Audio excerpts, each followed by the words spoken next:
오늘은 말씀을 먼저 나누고 찬양을 하겠습니다. 말씀 시편 30편 말씀입니다. 시편 30편 말씀을 우리 어제처럼 표제어부터 해서 함께 읽도록 하겠습니다. 시편 30편 표제어로부터 시작해서 함께 읽겠습니다. 시작. 다윗의 시 곧 성전 낙성가. 여호와여, 내가 주를 높일 것은 주께서 나를 끌어내사 내 원수로 하여금 나로 말미암아 기뻐하지 못하게 하심이니이다.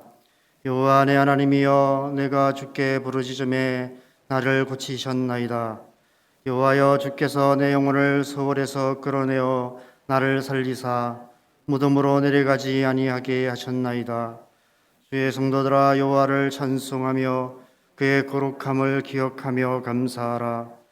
그의 노염은 잠깐이요 그의 은총은 평생이로다. 저녁에는 누름이 깃들일지라도 아침에는 기쁨이 오리로다. 내가 형통할 때에 말하기를 영원히 흔들리지 아니하리라 하였도다. 여호와여, 주의 은혜로 나를 산같이 굳게 세우셨더니 주의 얼굴을 가리심에 내가 근심하였나이다. 여호와여, 내가 주께 부르짖고 여호와께 간구하기를 내가 무덤에 내려갈 때 나의 피가 무슨 유익이 있으리요. 진토가 어떻게 주를 찬송하며 주의 진리를 선포하리이까. 여호와여, 들으시고 내게 은혜를 베푸소서. 여호와여, 나를 돕는 자가 되소서 하였나이다. 주께서 나의 슬픔이 변하여 내게 춤이 되게 하시며 나의 베옷을 벗기고 기쁨으로 띠우셨나이다. 이는 잠잠하지 아니하고 내 영광으로 주를 찬송하게 하심이니 여호와 나의 하나님이여, 내가 주께 영원히 감사하리이다. 아멘. 잠깐 개인적으로 묵상하는 시간 갖겠습니다. 함께 말씀 보겠습니다. 여러분, 시편에는 표제어가 붙어 있는 시편들이 많이 있습니다. 그런데 요즘 이제 스마트폰으로 성경을 보시는 분이 많은데 스마트폰의 가운데는 표제어가 빠져 있는 시편의 표제를 빼버린 그런 어플들도 많이 있습니다. 그런데 시편에는 이제 표제어도 굉장히 중요한 것 같습니다. 오늘 시편은 다윗의 시, 곧 성전 낙성가라는 표제어를 가지고 있습니다. 다윗의 시, 성전 낙성가. 여러분, 뭔가 좀 이상하지 않습니까? 성전 낙성가라 하면 성전을 짓고 나서 부른 노래를 말합니다. 오늘날로 말하면 교회를 짓고 헌당식을 하며 부르는 노래라는 의미겠죠. 그런데 우리가 아시다시피 예루살렘 성전은 다윗이 아닌 솔로몬이 지었습니다. 그런데 이 시편은 다윗의 시인데 성전 낙성가라는 표제를 가지고 있습니다. 뿐만 아니라 오늘 이 시편은 그 내용 면에서도 성전 낙성가와는 좀 거리가 먼 것 같습니다. 역대하 6장에 보면 솔로몬이 예루살렘 성전을 완공하고 감격에 겨워서 하나님께 감사와 찬양의 기도를 올려드리는 내용이 기록되어 있습니다. 그 내용과 이 시편을 비교해 보면 이 시편은 성전 낙성가라 하기에는 그 내용이 너무 좀 빈약한 것 같습니다. 몇몇 다른 번역서들은 이 표제어가 다르게 번역되어 있는데 다윗이 궁을 짓고 부른 노래, 다윗이 집을 완성하고 부른 시와 노래, 이렇게 번역이 되어 있습니다. 저는 이 번역이 맞지 않나 생각이 듭니다. 이 시편은 성전 낙성가라기보다 다윗의 집에 낙성가라 해야 어울리는 것 같습니다. 다윗이 자신의 궁을 완공하고 그의 자녀들에게 또 백성들에게 이 노래를 불렀던 것 같습니다. 그렇다면 4절에 주의 성도들아 라는 말은 자녀들을 의미하겠죠. 여러분, 우리가 아시다시피 다윗은 그 옛날 야곱의 고백만큼이나 험악한 세월을 살았던 사람입니다. 어린 시절에 아버지에게조차 버림받아 어린 나이에 들판에서 양치기로 살며 맹수들의 위협에 죽을 고비를 수없이 넘겨야 했습니다. 청년 시절에는 사울왕에게 쫓겨 유다 광야를 도망치며 그렇게 도망자로서의 삶을 살았습니다. 이스라엘 왕이 된 후에도 끊임없이 주변 나라들과 치열한 전쟁을 치르느라 자기 집을 돌볼 여유조차 없었습니다. 그런데 이제 다윗이 자신의 궁을 완공하고 낙성가를 부르고 있습니다. 어떤 마음이었을까요? 오늘날 우리 사는 이 세상에도 내 집 장만하는 것은 인생의 중요한 사건 중 하나입니다. 남자와 여자가 서로 사랑해서 가정을 이루고 서로 맞벌이 해가며 허리띠 졸라매며 열심히 돈 모아서 내 집을 짓고 내 힘으로 된 내 집을 갖게 되면 인생의 중요한 일을 하나 이룬 것이 됩니다. 그것은 어느 정도 삶이 안정되었다는 의미이기도 합니다. 아마 다윗도 그러했을 것입니다. 다윗이 지금 자기 집을 완공하고 낙성가를 부른다는 것은 그 험악한 세월이 어느 정도 지나고 정치적으로 안정이 되었다는 의미일 것 같습니다. 우리가 이 다윗의 시를 묵상해 보면 구절구절마다 다윗이 살아온 지난 험악한 세월들의 흔적들이 고스란히 담겨 있음을 느낄 수 있습니다. 구체적으로 어떤 일들을 회상하며 이런 표현들을 썼는지는 알 수 없지만 다윗의 삶의 그 수많은 우여곡절들을 우리가 생각해 보면 이 한 구절 한 구절을 노래하는 다윗의 심정을 조금이나마 공감할 수 있을 것입니다. 때론 원수의 소나기에 죽음의 위협을 당해서 기가 막힐 웅덩이와 수렁에 빠져 있는 것 같은 때, 때론 마음의 상처로 고통하며 눈물로 밤을 새우는 때, 때론 무덤에 내려가는 것 같이 흔한 말로 죽을 것 같은 그런 시간들을 보내야 했습니다. 마치 롤러코스터를 타듯이 높은 산에 우뚝 서 있는 것 같은 그런 때, 흔들리지 않는 때도 있었지만, 그러나 한순간에 하나님께서 얼굴을 가르시는 것 같은 사망의 음침한 골짜기를 지나는 것 같은 그런 시간들도 있었습니다. 그리고 그 모든 시간들이 이제 지나고 다윗은 아름답게 지어져 있는 궁전을 보며 11절에 이렇게 고백하고 있는 것입니다.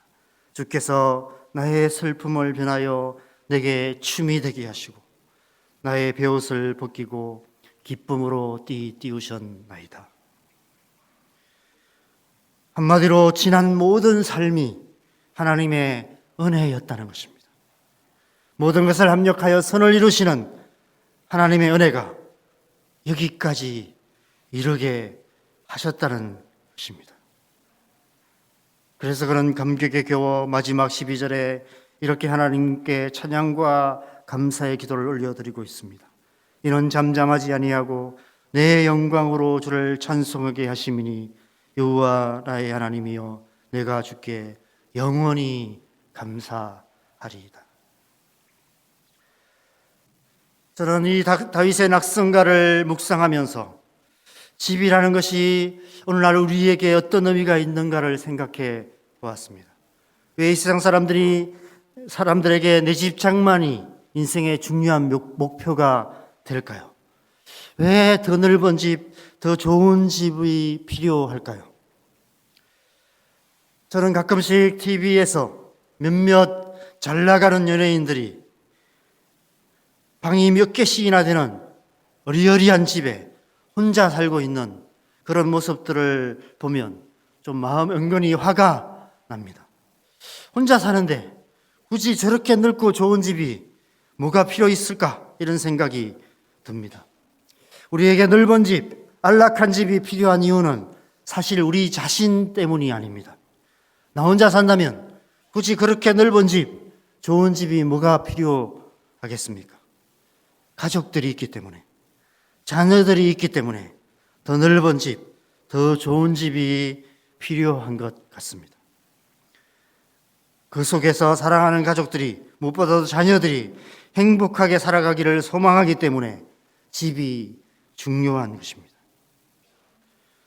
그러므로 우리에게 집이라는 것은 단지 건물만을 의미하는 것이 아니라 가족과 자녀들의 안전과 행복을 의미합니다. 그래서 결혼해서 열심히 저축해서 내 집 장만하는 것이 인생의 첫 번째 목표가 되는 것입니다. 다윗은 그 오랜 세월 동안 치열한 삶을 사느라 가족들의 안전과 행복을 돌볼 여유도 없었습니다. 그런데 이제 안정이 되어서 번듯한 왕궁이 지어진 것을 보면서 그렇게 감격에 겨워 이 시를, 이 찬양을, 이 낙성가를 부르는 것입니다. 그런데 오늘날은 그렇게 아무리 허리띠 졸라매어도 평생 집장만 하기가 힘든 그런 세상이 되었습니다. 평생 한 푼도 안 쓰고 돈을 모아도 죽을 때까지 내 집조차 가질 수 없는 세상. 그래서 우리의 다음 세대들이, 우리의 자녀들이 미래에 대한 소망을 잃어버리고 있지 않는가 생각이 듭니다. 결혼조차 포기하고 그냥 원룸에서 월세 내며 나 혼자 사는 사람들이 점점 많아지고 있습니다. 참으로 안타까운 현실입니다. 왜 이렇게 되었을까? 정치가들이 정치를 잘못해서일까?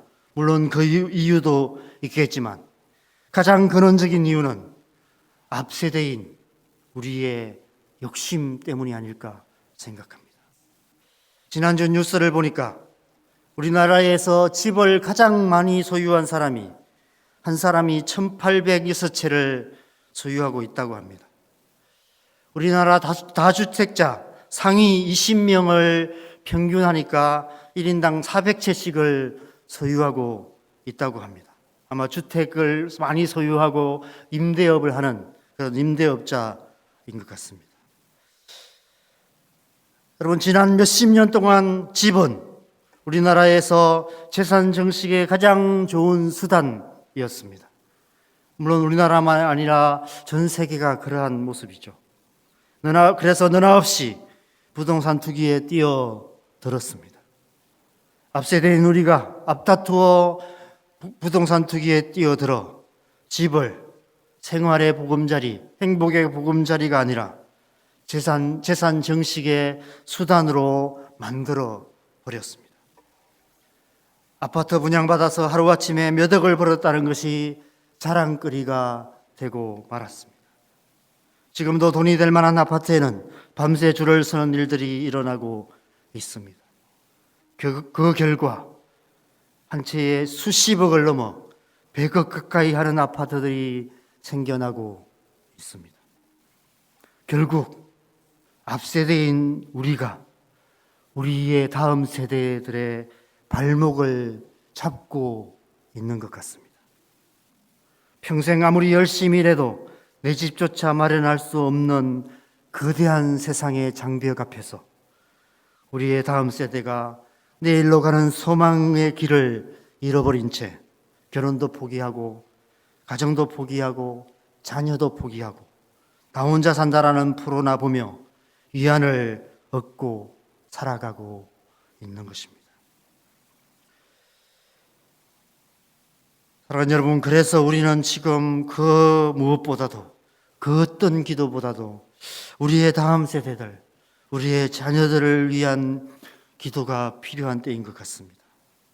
오늘 다윗과 함께 하셔서 그 험악한 세월을 이기고 다윗의 집을 세워주시고 이렇게 낙성가를 부르게 하신 하나님께서 이 험악한 세상, 높고 높은 장벽에 가로막혀 있는 이 세상 속에서도 우리의 자녀들과 함께 하시고 우리의 자녀들을 인도하셔서 우리의 자녀들이 믿음으로 이 장벽들을 뛰어넘어 하나님의 약속 가운데 들어갈 수 있도록 기도해야 합니다.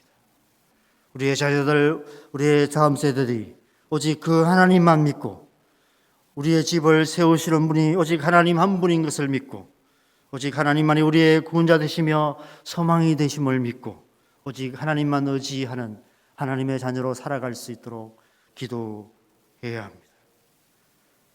그래서 우리의 다음 세대들 또한 오늘 다윗처럼 낙성가를 부르며 하나님을 찬양하는 그런 세대가 되도록 우리의 자녀들을 위해서 기도해야 합니다.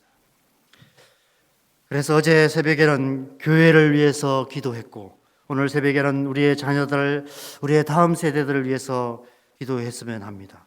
그래서 우리가 기도하기 전에 먼저 찬송가 15장을 함께 했으면 좋겠습니다. 우리 찬송가 15장을 한번 펴 보실까요?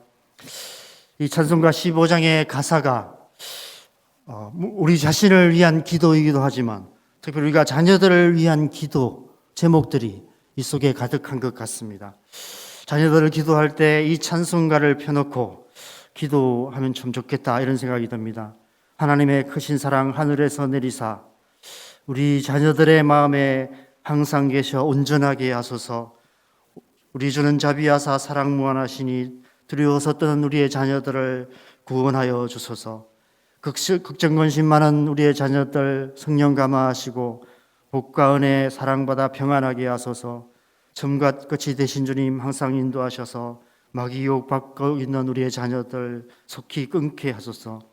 전능하신 아버지여 주의 능력을 주셔서 우리의 자녀들의 마음에 임하셔서 떠나가지 마소서. 주께 항상 영광 돌려 천사처럼 섬기며 주의 사랑 영영토록 찬송하게 하소서. 우리의 자녀들이 거듭나서 흠이 없게 하시고 주의 크신 구원받아 온전하게 하소서. 영광에서 영광으로 천국까지 이르러 크신 사랑 감격하며 경배하게 하소서.